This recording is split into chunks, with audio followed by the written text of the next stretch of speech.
தியாகங்கள், எத்தனை வியர்வை துளிகள், இதெல்லாம் அடுத்த தலைமுறை. எப்பா இவ்வளோ ரக்கடாவா பேசினாங்க அப்படின்னா இல்ல, கொஞ்சம் சாந்தமா சொல்லியிருக்கிறாங்க. ஆனா என்ன சொல்லியிருக்கிறாங்கன்னா, இந்த தமிழர்களுக்கு கொஞ்சம் ஞாபக மறதி அதிகமா இருக்குது இல்லையா, அதனால நம்ம வரலாறுல அடுத்த தலைமுறைக்கும் எடுத்து சொல்லுங்கப்பா அப்படின்னு அக்கா பேசியிருக்கிறாங்க.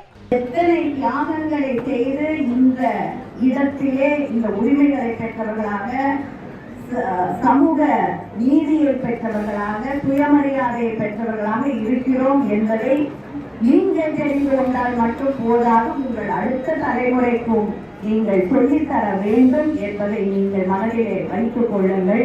ஏன்னா தமிழர்களுக்கு கொஞ்சம் மறதி ஜாஸ்தி இல்லையா?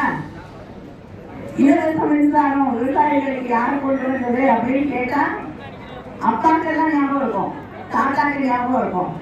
இப்ப இருக்கக்கூடிய பள்ளிக்கூடத்தில் படிக்கிற பிள்ளைங்களுக்கு சொல்லித்தர மறந்து விடுகிறோம்.